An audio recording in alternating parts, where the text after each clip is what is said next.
This episode of the Mosaic Life podcast is brought to you by 2237 Designs. You've heard me talk about it before. Are you a small business owner, an entrepreneur, a solopreneur, or are you one of those people, and my hat is off to you, working on your side hustle every waking moment that you have? Whatever it is, you probably have a website, and you've probably dealt with either trying to learn how to code yourself or dealing with an agency or, and I shudder at the word, a freelancer.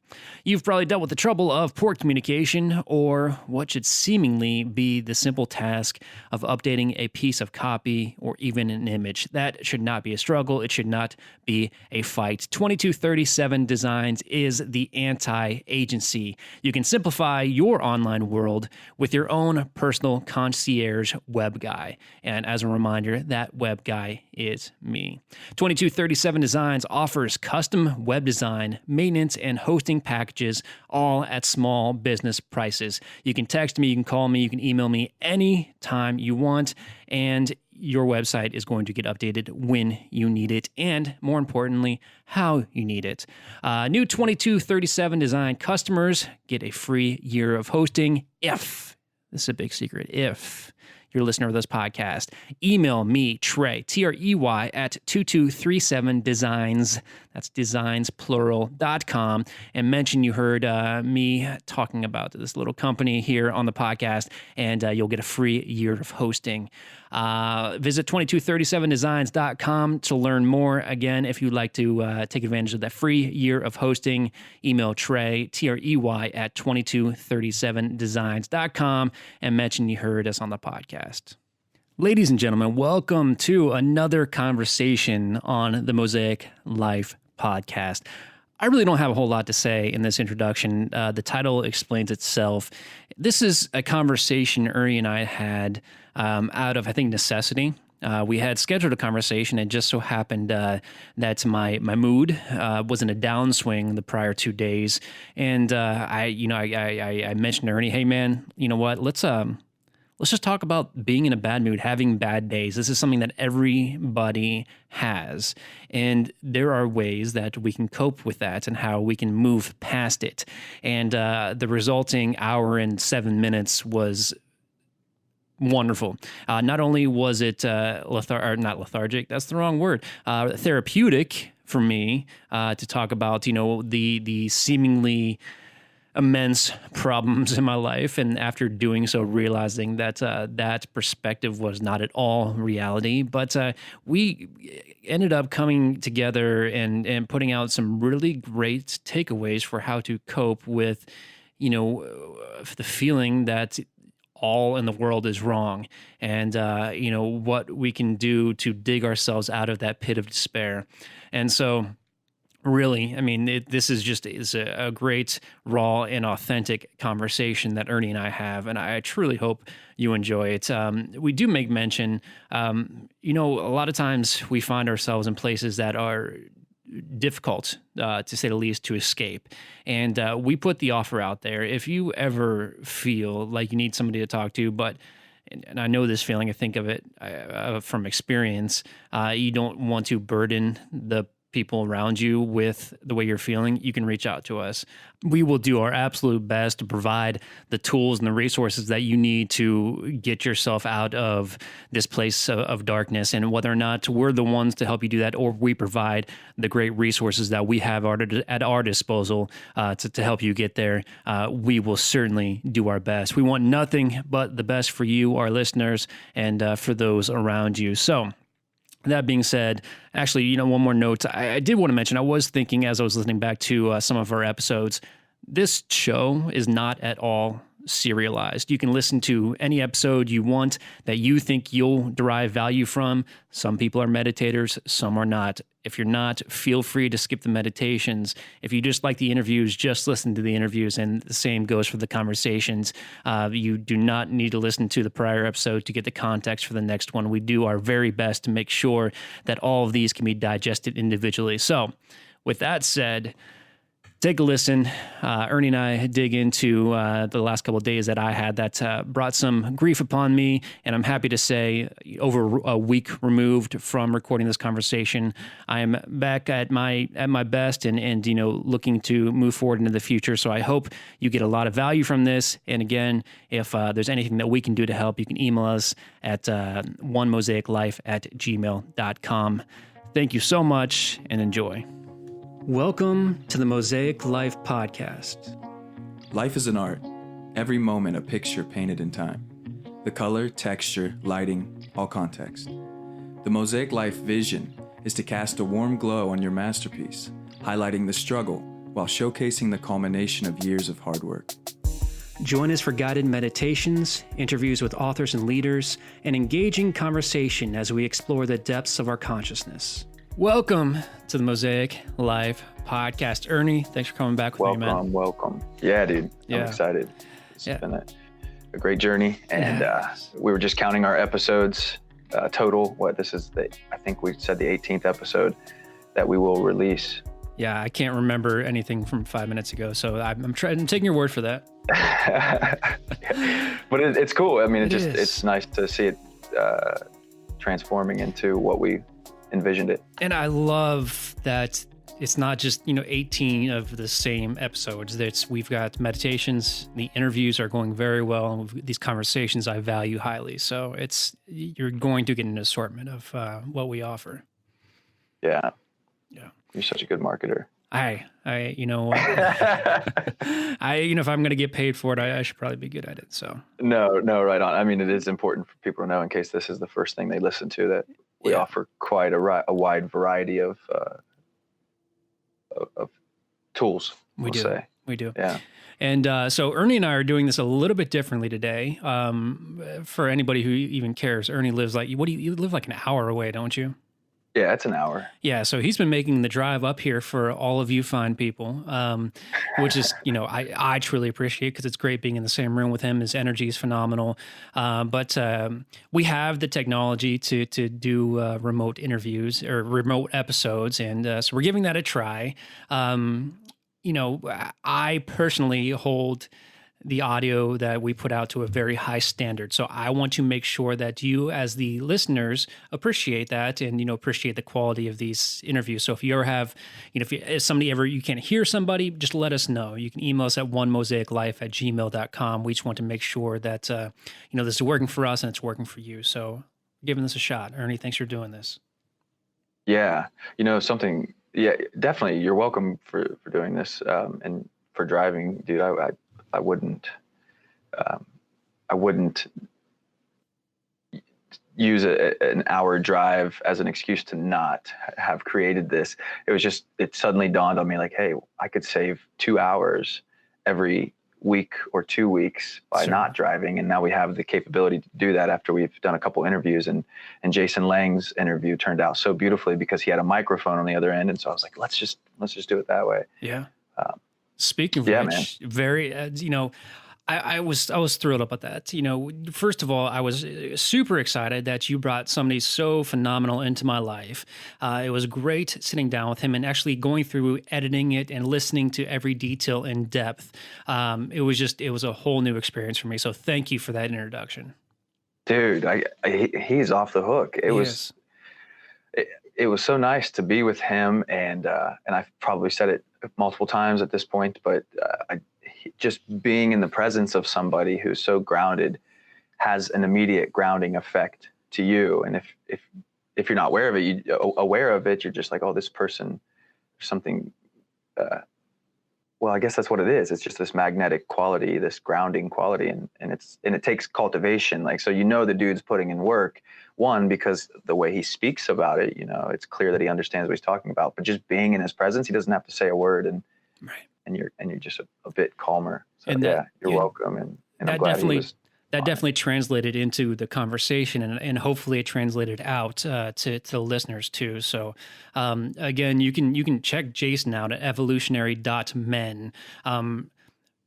Ernie, you know him so much better than I do. I mean, are there a few more words that we didn't get to touch on, in Jason's interview that you would just like to, endorse Jason on? honestly, I don't feel like I'd have anything that I could say that would say it better than the interview. So Okay, if good. anyone is even interested in the least bit, just check it out.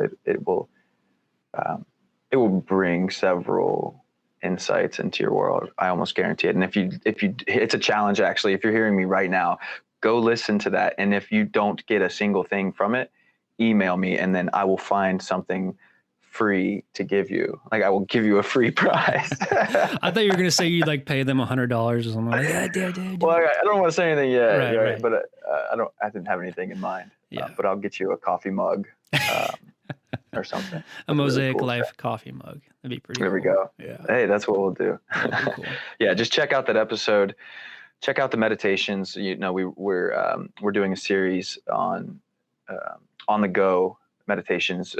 What we realize is that not everybody has 20 minutes to engage in meditation, nor do people have the experience to want to do that a lot of the times. And so if you're looking to dip your toe in the waters of relaxation, then check out the on the go meditations. They're quick breath practices to get you grounded, to get you out of overthinking, out of your head and into your body, and then to in real time understand the effects of that and how it can affect your life. They're under 5 minutes. We have 2 released at this point, and we'll have a couple more coming. Yes, absolutely.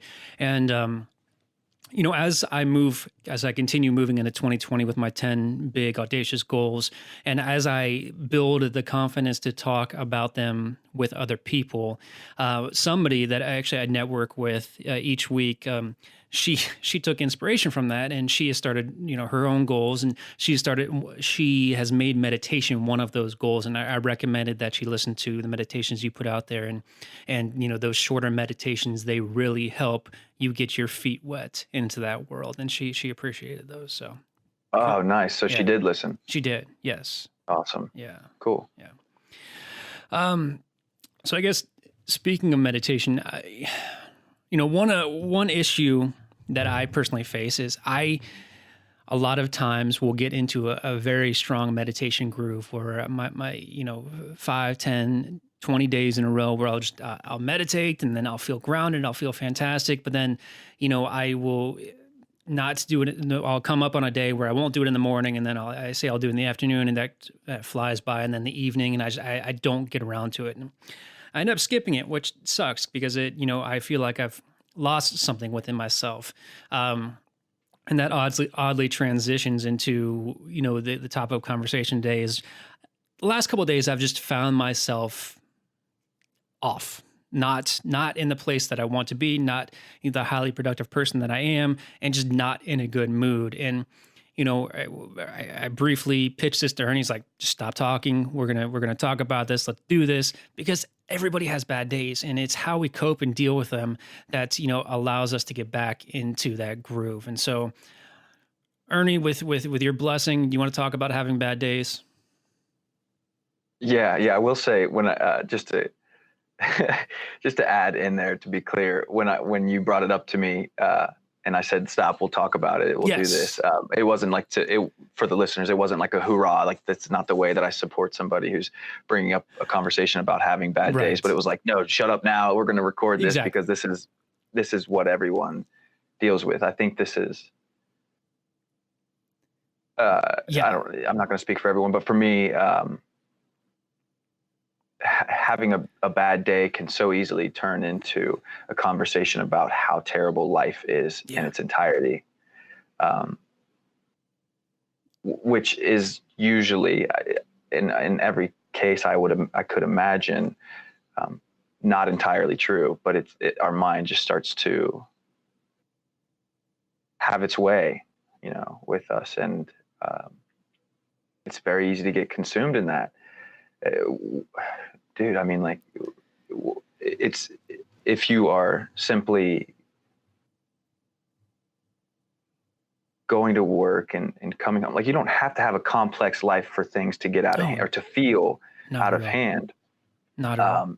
But the experience is very similar for everyone. And I think one of the things we miss out on when we're in the world of personal development is the the reality of it is that it is happening, and it does feel terrible at times, and it is like it feels like an arduous process, this like moving a mountain, to go from having a bad day to being just okay to doing the things that you committed to in the first place, and moving forward in them. It can feel like the weight of the world at times. It can.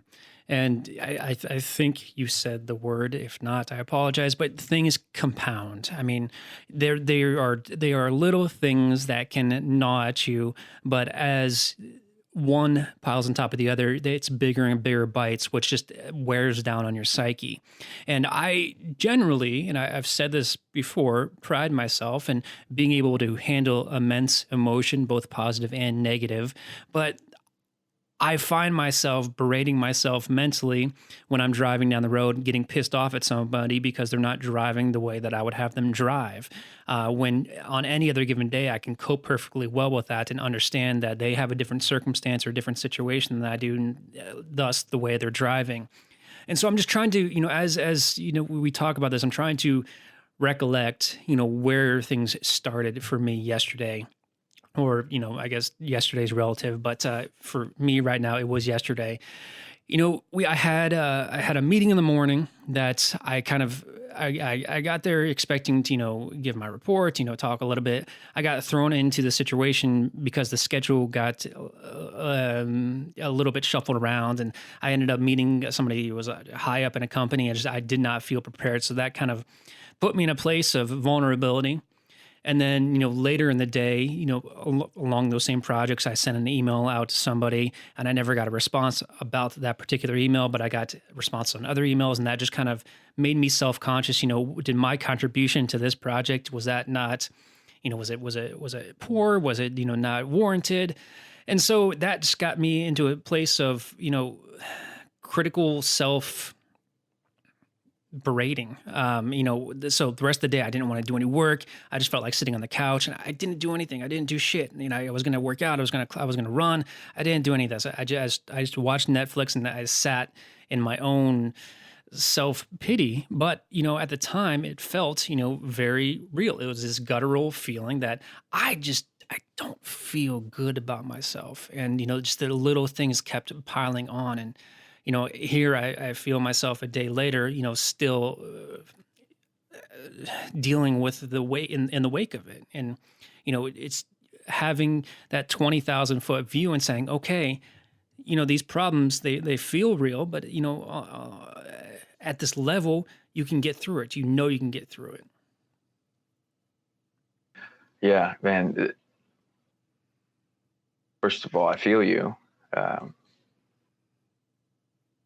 I just pull, like, as you talk about sitting on the couch and watching Netflix, I just pull forward so many different memories of myself in a similar scenario where it's like I have a TV on, or maybe not even a TV on, and I'm just sitting in this like neck deep mud, and not even like paying attention to the TV because I'm so stuck in this vibration of self-loathing.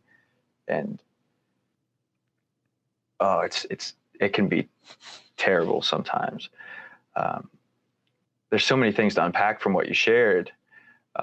Different theories about when it came about, vulnerability, and considering yourself not having measured up in a particular meeting, expectations of, in the response, that may not have been there if the vulnerability didn't come from the meeting. Right. And then the level of time we allow ourselves to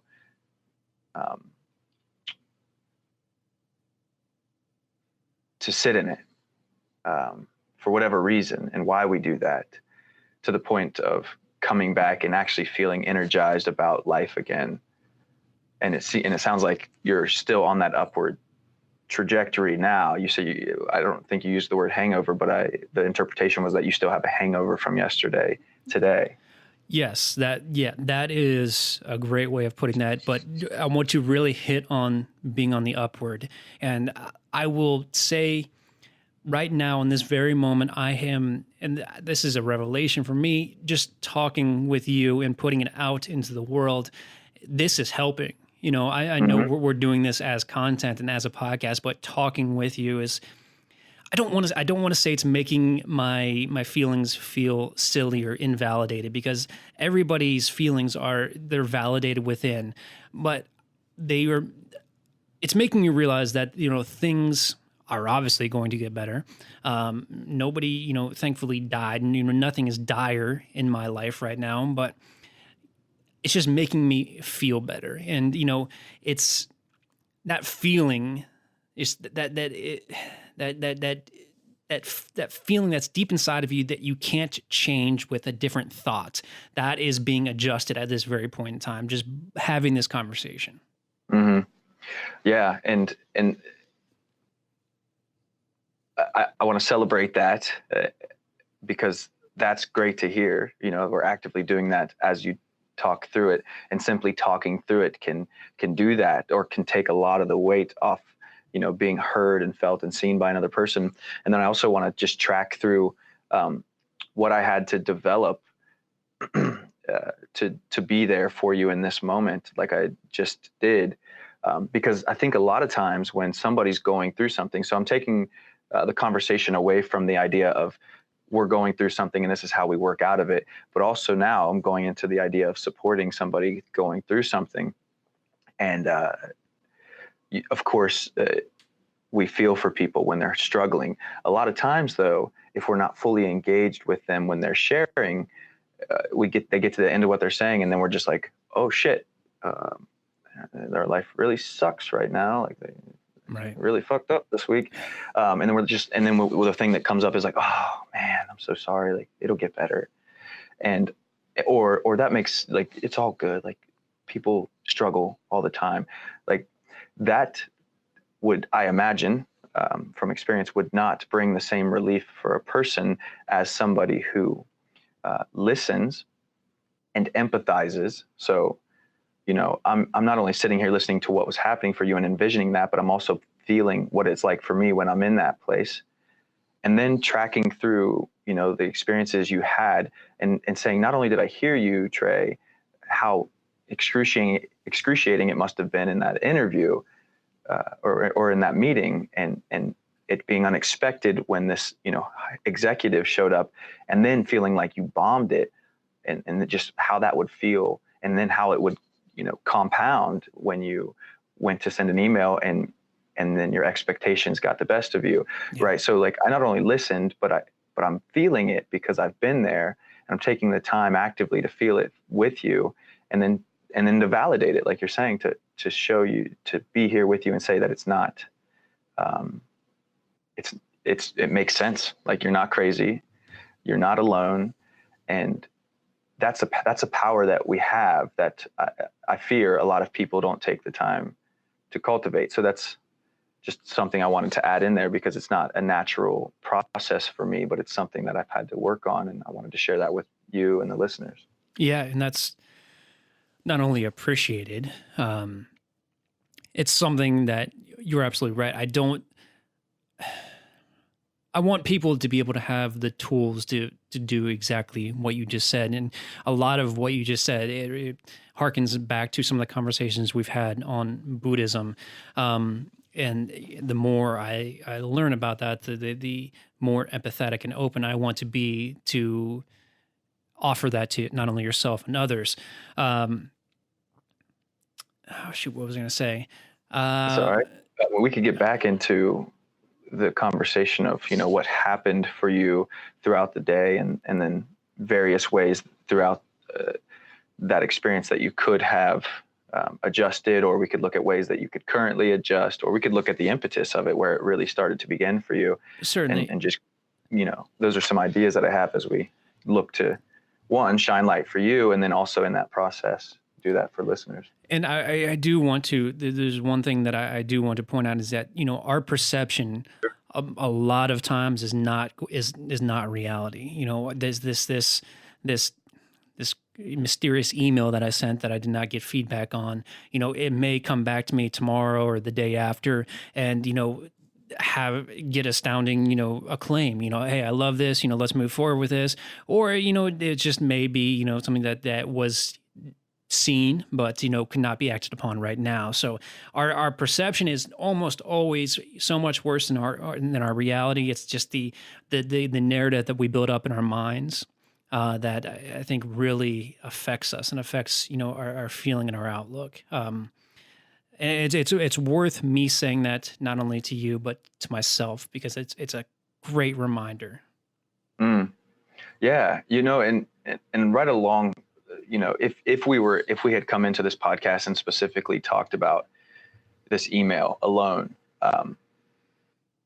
and how, you might have had expectations, or you made up stories in your head about them caring or not caring about you and this project or whatever it is. Like, if we just brought that in, that's one story. And then the other piece is like this idea of susceptibility, or at least this comes up for me. I imagine if, for instance, the meeting in the morning was just astounding, whether the guy showed up or not, and it just went amazing, that you probably wouldn't have had that experience with the email, right?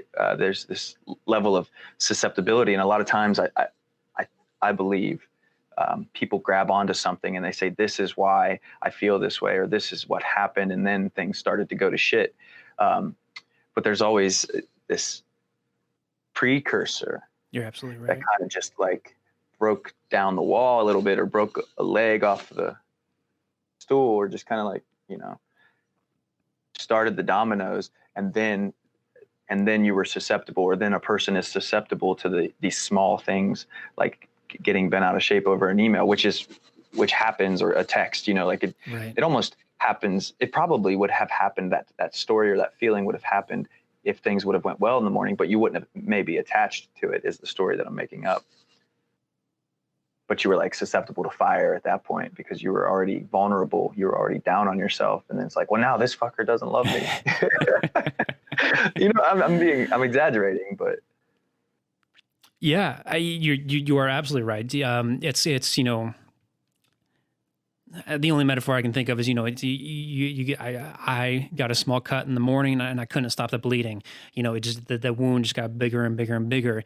But if I were able to somehow, I don't know, put a tourniquet around my ego, then that, the further things in the afternoon, you're absolutely right. Yeah, I would not be susceptible to that negative feeling or that negative emotion associated that I personally, nobody else, I attached to a lack of response from that particular email.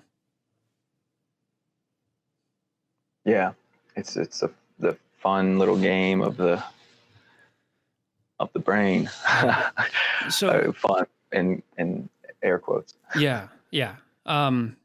So a conversation I do want to have is, we have a normal person, and I say that very loosely. Just a normal, well-adjusted person will always have ups and downs, and you can average it out in the middle to your normal, to your everyday normal. And so, Ernie, you've seen my life tracker, my spreadsheet. You know what? I will do this for the first time. I will link to this spreadsheet in the show notes so you can see it. The goal that I wanted to have when developing that was so I can find. This sounds silly as I say it out loud. I want to find this secret formula to have the best day of my life every day. I know that is not sustainable in any way, shape, or form. There's way too many variables in this world, but I want to have a formula so I can have the best day as often as possible. And so, as I go back and review the last couple of days, I can see, what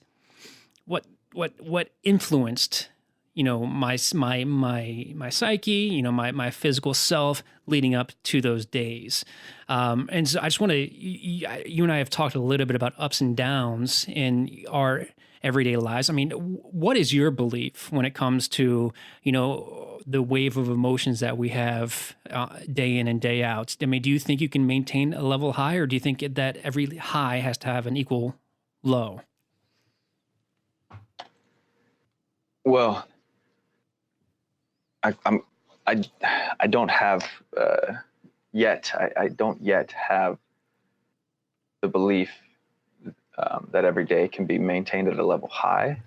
And there's a lot to unpack there. Like maybe I don't even want it to. Like maybe I want to live more in an equilibrium, in the balance of that. But another thing that comes up too is it came up when you mentioned the term like normal, well-maintained human or something like that. I can't remember the term. Do you remember what you said exactly? Yeah, something I wanted to be sensitive that I do understand that, there are people who have major depressive issues and their everyday is not, at sea levels. A lot of times it's, 100 feet below. So I just want to make sure everybody is different, and I just want to be as inclusive as possible. Yeah. Well, that's the thing, man. I don't know. I have this idea that I'm still working through, that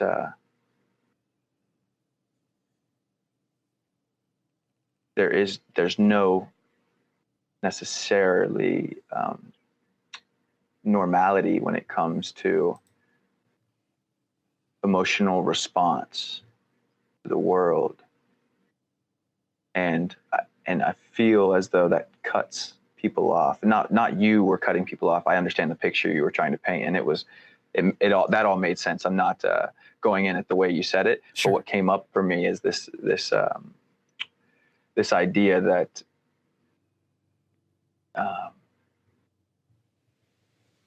there are, so many people aren't sharing everything, and most of the time we're just seeing the shiny parts. Right.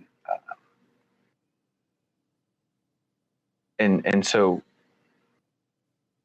the idea of normal,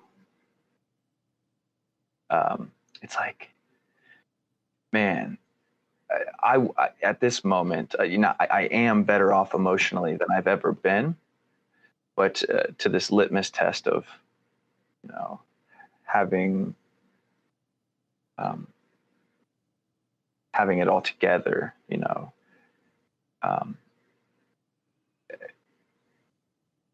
I'm still comparing to another together of having it together. What are you comparing yourself to? What are you comparing that standard to? Right. I mean, it's the natural, or what I assume to be the natural response that is given from society, of like a certain level of money, a certain level of happiness, a certain level of I mean, yeah, like that kind of encompasses everything. Money and happiness is like what that internal programming, I guess. Mm-hmm.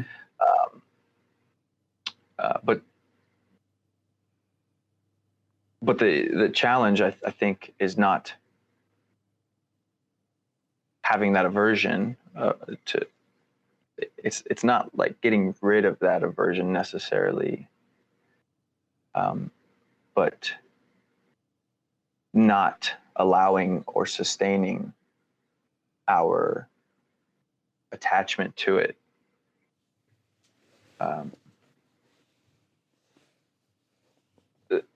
So something that I tend to do, or have tended to do, that I'm noticing now, and in noticing this, I've gotten better at taking it away, like dissolving it from my system.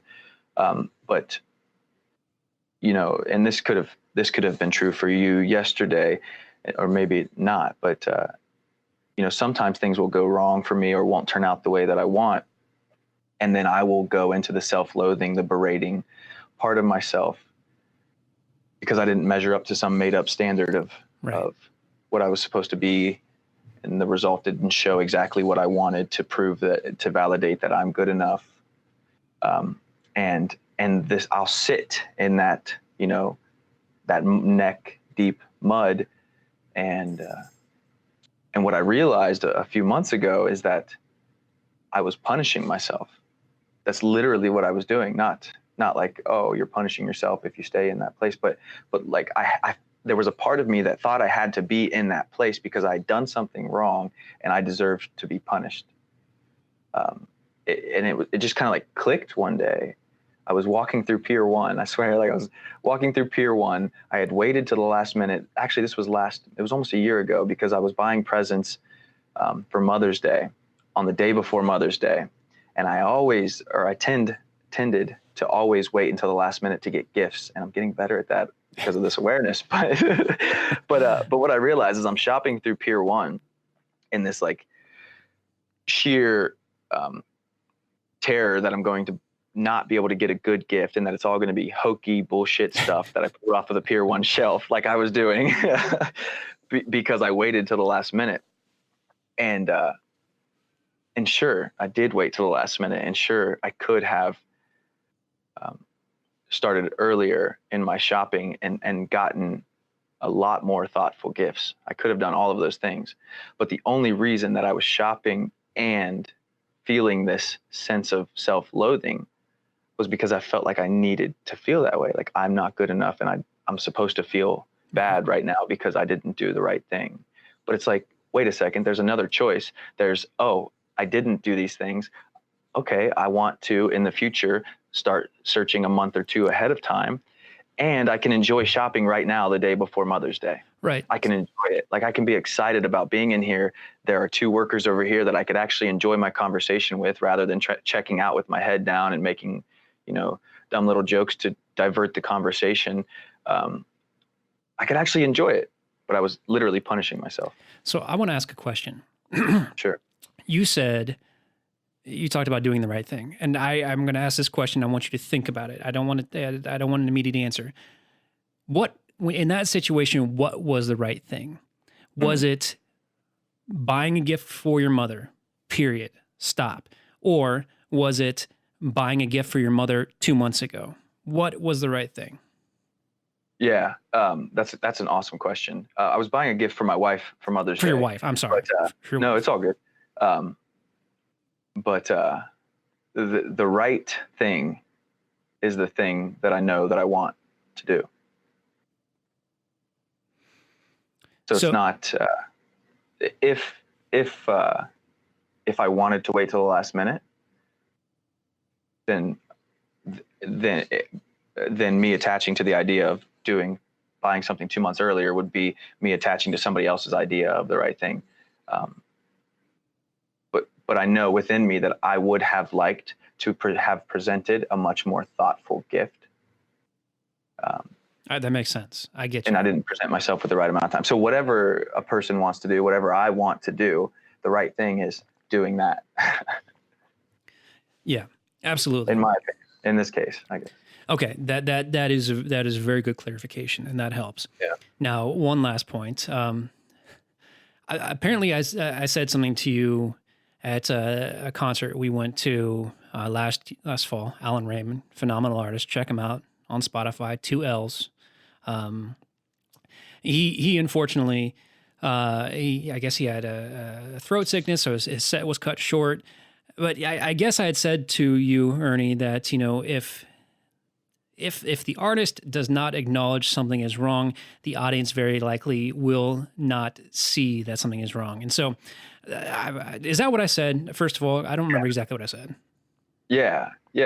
Okay. It was pretty much along those lines. Okay. So to translate that point, you may have wanted to put more thought into the gift that you got for your wife for Mother's Day. However, I don't know this, but hopefully, regardless of what she received, she still enjoyed it and still thought that it was a thought out, meaningful, and loving gift. Now, when you gave her that gift, did you attach the value to it that you felt bad about purchasing that gift just yesterday, or did she receive that without any of that negative perception? Yeah, that's a great point. So, I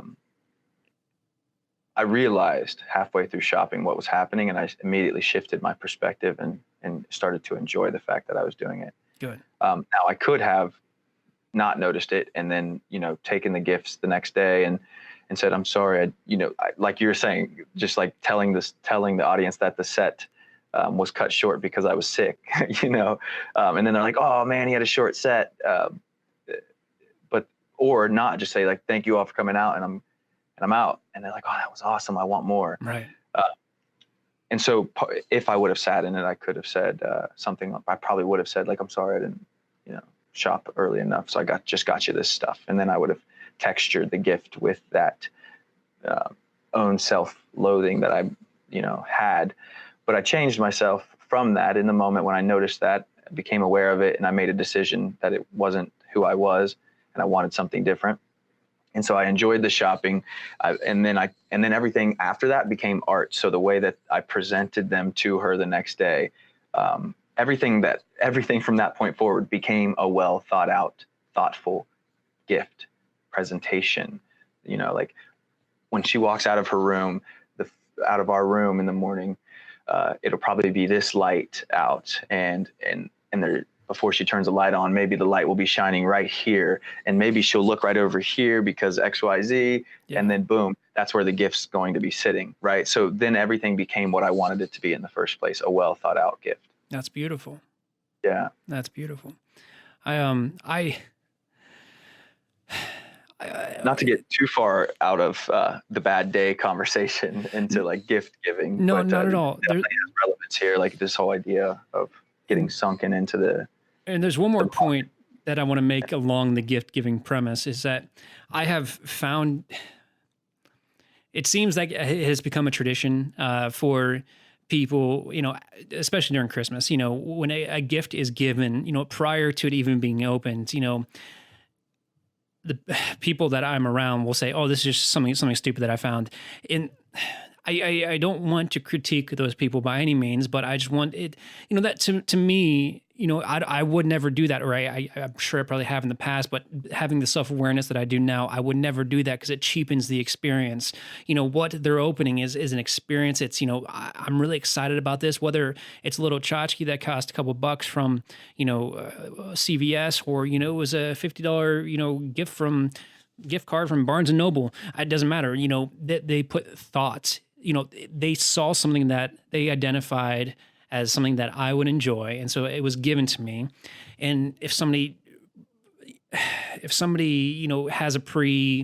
or says something ahead of time saying, "Oh, this is stupid," that gives my perception that, okay, I'm not going to like this. This was a last minute gift. And so you flipped it on its head, and you may have waited until like the last second to purchase a gift, but you turned it into an experience that, your wife loved. Yeah. I hope so. And whether or not she loved it and how that affects me is a whole nother conversation of expectations and relating. But I definitely did my best. And I do believe that she did have a great experience with it. Good. It's funny, as you talk about gift giving, it used to be like standard to not open a gift in front of the person that gave it to you. It used to be like, I like that. I think of the word uncouth, maybe. I don't know, like to be there when Taboo. The person opens the gift, because it just muddies the experience of the gift. And so that's interesting, the way people do, and probably myself included, state something about the gift before the experience is even had. Yeah. And, along those lines, if I were to have somebody listen to our podcast, I think it's a great podcast. I don't want to be there while they're listening to it. I'm way too self-conscious about that. But two, I don't want my being there to affect how they receive the information. Exactly. Or the Exactly. Yeah. So, yeah. Totally. Yeah. Yeah, man. But reeling back in, I guess, to the idea of bad days, where we kind of tailed off is this, what people might not, some people, I wouldn't have heard this, what I'm about to say, as clearly as it is to me now. And some people might not hear it, and they might hear this and say, well, that's ridiculous. But there's an element of choice. If not the element is choice, when we are in these states. Now, there are moments, I would imagine, from my own experience and from my experience of other people, that we get soaked in some type of response that we have to somebody or to an experience. Something happens and it like provokes this traumatic response or something within us, and where we really clamp down and there isn't a lot of conscious thought. Like if a kid If a kid is flipping off the handle with anger because something happened, there's no level of cognition there. And I believe that happens sometimes to us as adults as well. And then there's another place where a lot of the stewing, like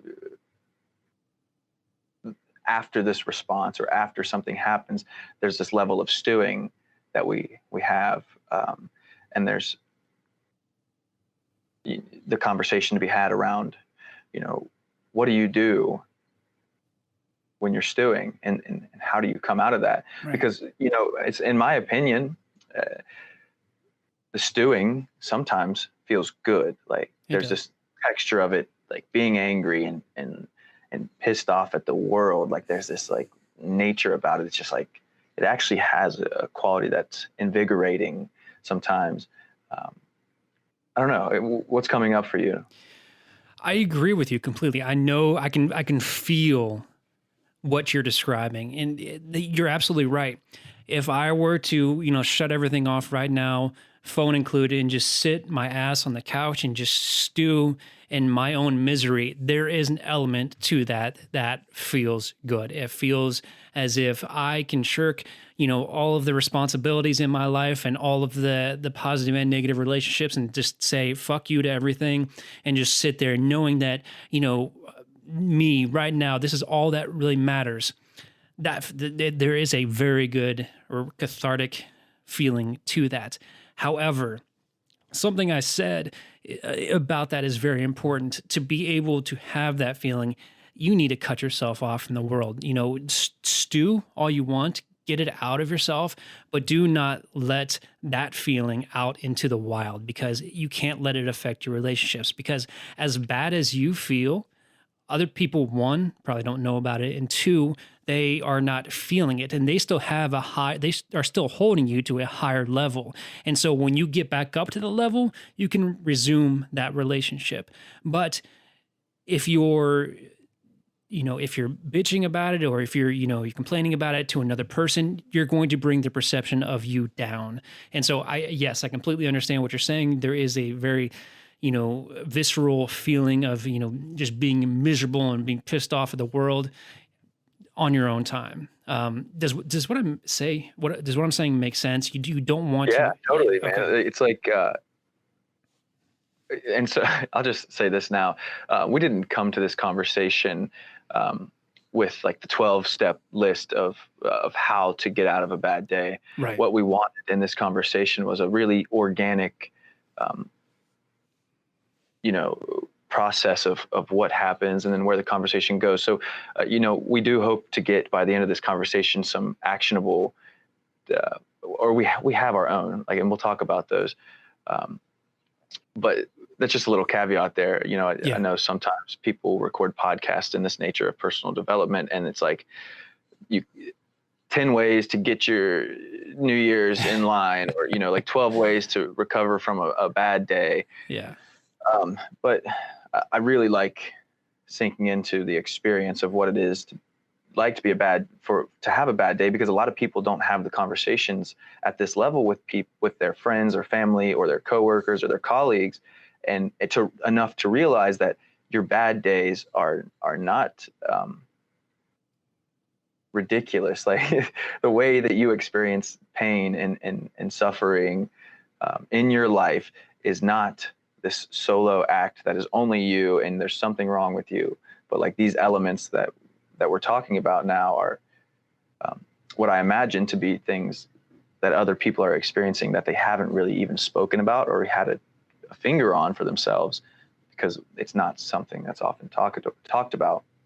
But what I got from what you were saying is that, yes, if you're having a bad day and you want to sit in it, that's great, but it's also our responsibility. Well, maybe it's not great, but that's your prerogative. It's also our responsibility not to give that to the world, not to, if I'm having a bad day, I either need to put it aside to be with my family or to be at work.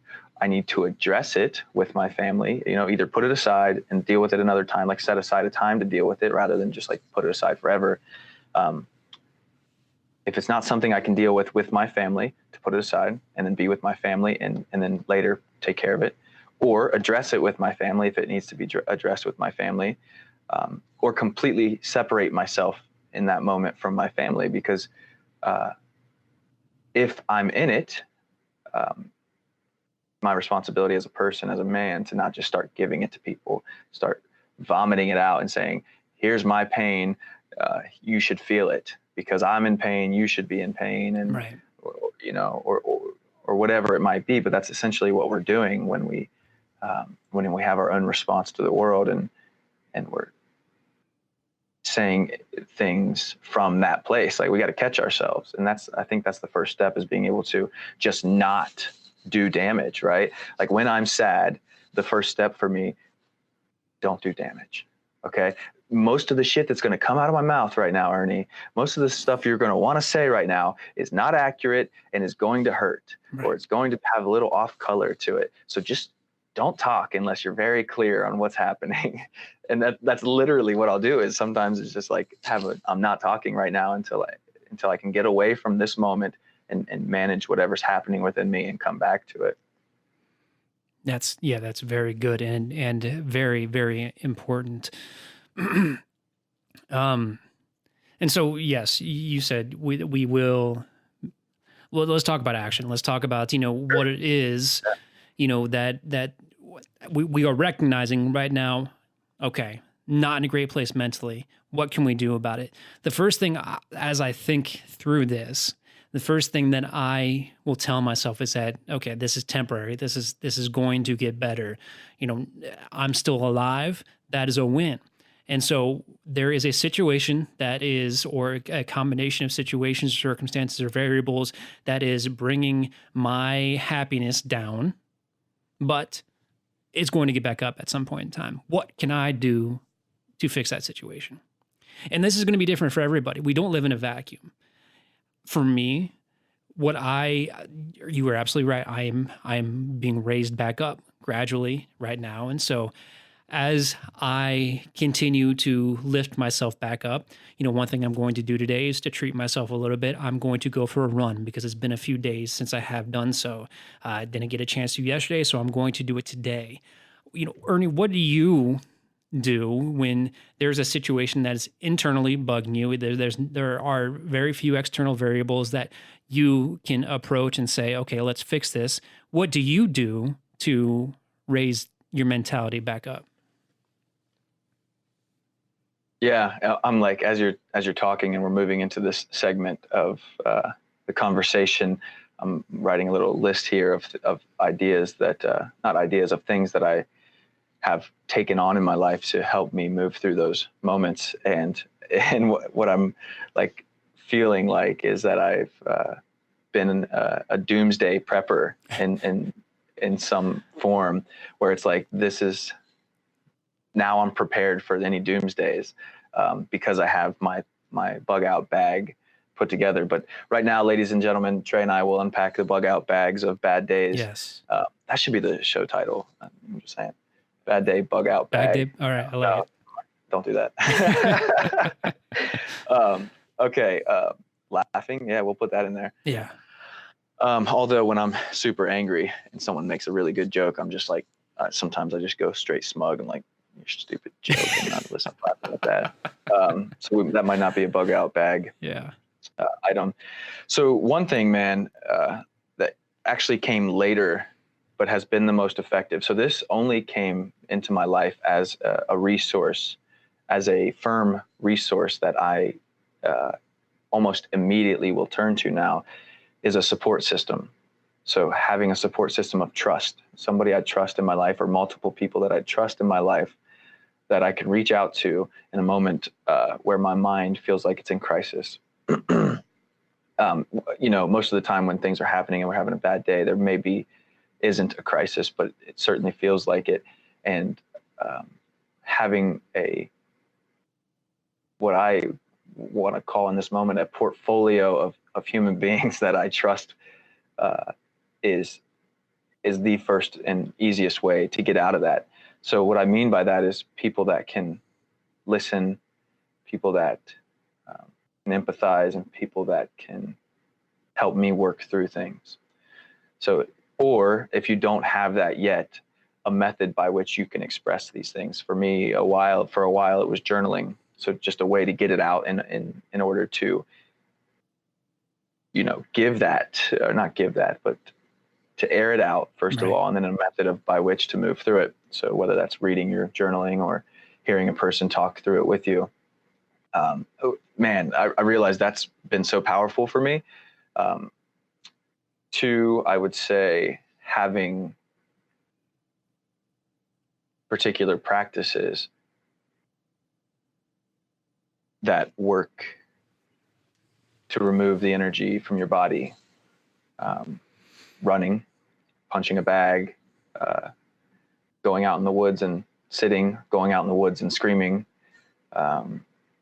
stomping your feet, as stupid as that might sound, like just throwing a little hissy fit, like it can work. So practices and people, those are the two things that come up, because what we're doing in those moments is like running a game film of all the things that are bad in our lives, and we got to stop the game film. We can always do the game film later when we've like moved out of that crisis mode in our bodies and our minds, but we can't do that until we've taken care of the initial step.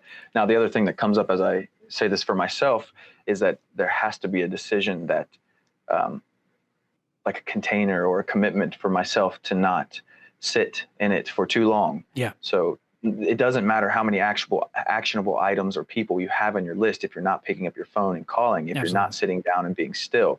And the problem is we don't know when enough is enough when it comes to the way we treat ourselves or the way we mistreat ourselves. And so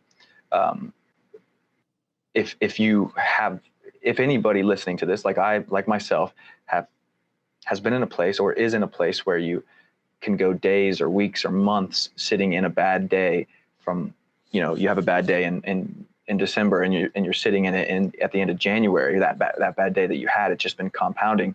If you have a history of doing that, setting a container of like, when you notice you're in a bad day, okay, I have four more hours to be in a bad day. And then I've got to do something to get out of it. And then using one of your actionable items to work through it. Yes, those items are phenomenal, and this is going to sound wholly self-promotional, but it's important. The interviews that we're doing are for the benefit of us and for everybody out there, and a lot of what you just said was contained within, our conversation with Lisa, and, giving yourself a distraction while you're in the heat of the negativity to get yourself out of the danger zone and then moving forward again. Yeah. And another thing comes up, or did you have something else? No, go ahead. Okay. Another thing that comes up before we, because I want to transition into some of the elements that you have taken on to move through these similar situations. And I've said this before, especially in instances where I feel like I'm losing my mind with my children, but it works in every scenario, whether it's you're losing your mind because of something that you've done or failed at. If you're, overthinking about somebody at work that did something, a client that did or didn't do something, or your family, whatever it might be. But I still kind of like wish I had the right way to say this, but I'll just keep saying it until it kind of sinks in for people, because I wouldn't have heard this, like I said, 5 years ago. But forgiveness, if you can practice or even pretend that you're willing to entertain the idea of forgiving people without a resolution having happened, or forgiving yourself without having to prove yourself worthy of forgiveness, if you can learn that art, and then over time develop it as a habit that just happens for you, that's where the juice is, I believe. Yeah. Yeah. So to one of your points, having what did you call your network? I like the way you say it. Portfolio. Your portfolio of people to talk with. That is extremely important. Having anybody to talk to. When you find your place and when you find yourself in a place of vulnerability, especially extreme vulnerability, there are always people you can call. And I want to put myself out there. If you're listening to this and you feel like you just don't know where to go, I'm giving you permission to reach out to me. And if I can't help you, I will certainly point you in the direction of somebody who can, just to have a conversation. You can email me. It's onemosaiclife@gmail.com. DM the Instagram. We both follow that, dude. Absolutely. We would show up. And the Instagram is @onemosaiclife. And again, it's not to be promotional. We are people who are going through everyday things just like you. And, we're here to grow ourselves and to become better people. So we want to help however we can. Yeah. Yeah, man. Do you want to share some of the ideas that you have come across in your life that seem most effective when you're going through something? Yeah, I'm a little bit less organized than you right now, so I didn't write them all down. But things, when it comes to dealing with negativity and stressful situations, to me, I'll give kind of an anecdote. If using running for an example, I will oftentimes go out for a run, with the best of intentions, and then I will find myself thinking of negative scenarios in my head, whether or not they're true, and I will also find myself quickening my pace and pushing myself harder and harder and harder. I don't know. I don't want to say I'm punishing myself. I just want to say that I'm using that fuel I'm using it as fuel for the fire, so I can, push myself to an extreme. And I have no scientific, reasoning for why that helps me. And Ernie, I know you work out a lot. You do CrossFit as well, right? Yeah. And so do you find yourself, do you have, this self-talk in your head and you say, no, I'm not going to deal with this right now. I'm just going to push myself harder and harder and harder. Well, it's both. I utilize the self-talk that stimulates the negative energy in me when I'm in a place that I can exert that negative energy safely. Mm-hmm. And so, absolutely. I used to run quite a bit, and when I was having a terrible day, just like you're saying, I would tell myself I'm running until I'm done thinking about it. And so eventually I'll be like, okay, all right, I'm done thinking about it. But the entire time that I was thinking about it, it was bringing up that energy over and over again. And I just kept moving and moving. Yeah. I'll do it at CrossFit too. Channel a specific instance that triggers an emotion in me, whether it's anger at somebody else or anger at myself or a sadness that just hasn't dealt, it's my belief that anger is the topical outburst of sadness. It seems true for me, and I've heard it spoken by other people as well. So if it's at the anger stages, boom, then I'm exerting it in a manner of anger, but I'm doing it in a safe place. Whereas when I was 19, 20, I was putting holes in my wall. Now I'm like, oh, I'm angry, and I can still, I'll put a hole in these plates, like these weightlifting plates. That's what I'm going to put a hole in today. I'm going to throw the wall ball as high as I can. I'm going to put a hole in this wall that way. Noticing it, exerting it in a positive way. And then I'll say the last thing is,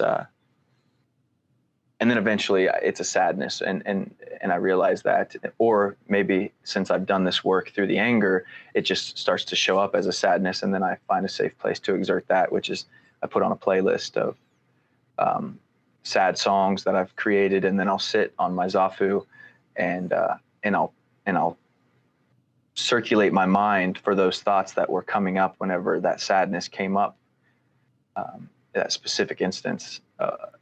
for instance, like I wasn't invited to something, and I found out after the fact that I wasn't invited to it. And that made me sad because it was like, oh, what about me? Like nobody cares about me. But I noticed it was like a really deep inherent like feeling within me. Right. And so when I put it aside because I realized it was happening. I went home and I spent the day with my family and I enjoyed that. And then when I had time, I sat down and I searched my mind for that thing that happened earlier in the day. And when it nailed it, I had my headphones on, I'm listening to this sad music, and I just cried until I couldn't feel it anymore, until the energy stopped having like control over me. So I feel like what you're saying when you talk about running and using running as a way, as a means to like pass that for yourself, that makes complete sense for me, at least. And I want to go back to one thing you said because it was extremely important. Was you said, "Oh, I'm angry." Label what you're feeling. If you feel as if you're in a bad place, think about it. Label it. Are you happy? Are you sad? Are you mad? Label it so you can acknowledge it. Don't just feel bad for the sake of feeling bad. If you don't know the problem, you cannot treat it. So if you're angry, then go to your angry routine. If you're sad, go to your sad routine, both of which Ernie just described. And so me being the data nerd that I've found myself to be, I try to track everything. And so after I escape from that place, I can take a look back at the days leading up to and the days leading away from and see, what common thread there was that was being pulled. And then I can stop that thread being fed into my life ahead of time next time. Mm-hmm. Yeah. The subtleties that initially set us off, when we become aware of them, it's like we day by day break that chain to it for sure. And honestly, I didn't realize this until this year, or until last year, rather, that our emotional responses are very limited. In fact, there are 5 main emotional responses that we have, that the rest of the words we use to describe our emotions stem from, and it's mad, glad, sad, fear, or shame. And so anything that you're dealing with in your life can be attributed to one of those emotions. And I challenge anybody to give it a shot right now. Choose something that's troubling you, and then to pick out one of those 5 emotions. And if you can't, email me and we'll find a Mosaic Life coffee cup to send your way. But in doing that, oh my God, when you realize that there's only 5 things I could be experiencing right now, then you only have to find 5 ways, maybe not even 5, because some of the ways you pass these emotions can be used in multiple occasions.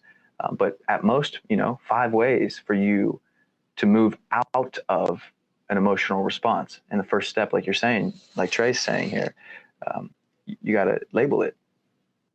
Label it and record it. So you know what it is. You know what it is you're dealing with. Yeah. Yeah. Ernie, do you have, it's, again, killing multiple birds here because I feel better. I do. Today was a better day than yesterday. And, this just helped. It's okay. This helped in the sense of what we just talked about. I'm labeling, yesterday for what it was. It wasn't the best day of my life, but we are allowed to have those. And as productive as I want to be in my life and as ambitious and all the amazing things I want to do, I have to give myself permission to have shitty days. And it happens. Until I can crack that code, that magic sequence, I have to acknowledge that those days are going to happen. And talking about it with you, it's been extremely helpful.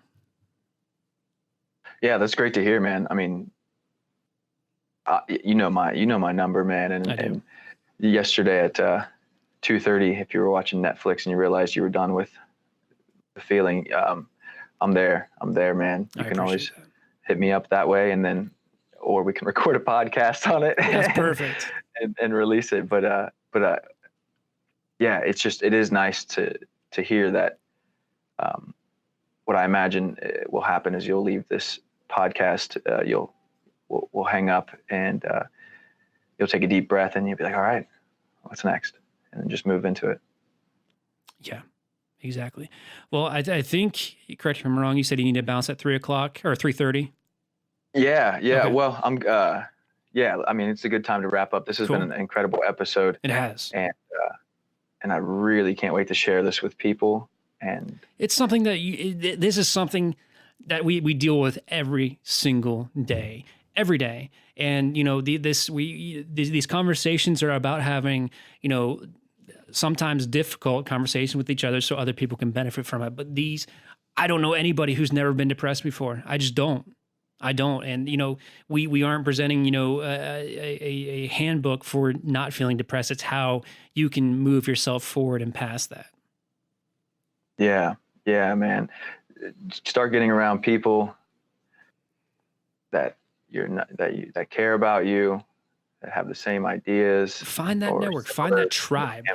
Yeah. Build some trust with them, put down your walls with them, and let them support you when you can't support yourself. And we have a couple ways coming up to do that.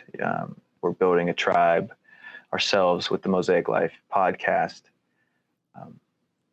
And so if you want, if you don't have an idea, when I say find a tribe or find a group of people with similar ideas that can support you, if you have no ideas, then reach out to us, onemosaiclife@gmail.com.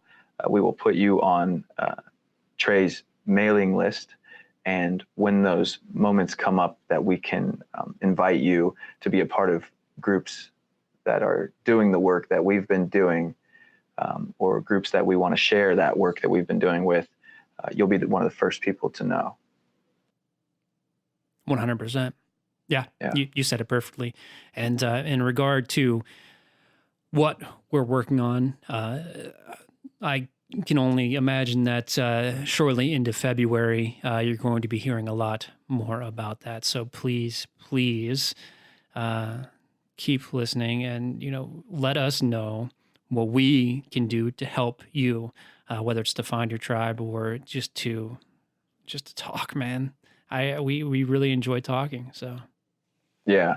And last but not least, man, thank you for just bringing it. It's not easy to, sometimes it's not easy. I know it can be hard to just simply say, this is what I was experiencing. And this is some of the, huge emotions I was feeling. And these are some of the petty things that I was experiencing, and just openly share those. But you just brought that to the table, on a platform that will, be shared with many people. So I appreciate you bringing the topic to the table that we could glean so many insights from. Certainly. And I hope you'll return the favor in the future. Yeah, it definitely has me, it's definitely deepened the edge of vulnerability here. And I think that's where where we can really add a lot of value when we're being real with people like you were being today. Good. Yeah. Well, again, if you want to reach out to us, please feel free to do so. You can email us at onemosaiclife@gmail.com. We are on Instagram at onemosaiclife. And if you are interested in supporting us because you find value in what we do, you can head over to onemosaic.life, where you'll not only find all of our episodes, all of our meditations, conversations, and interviews, but you can, I believe the verbiage is sponsor this podcaster, where you can donate as little as $1.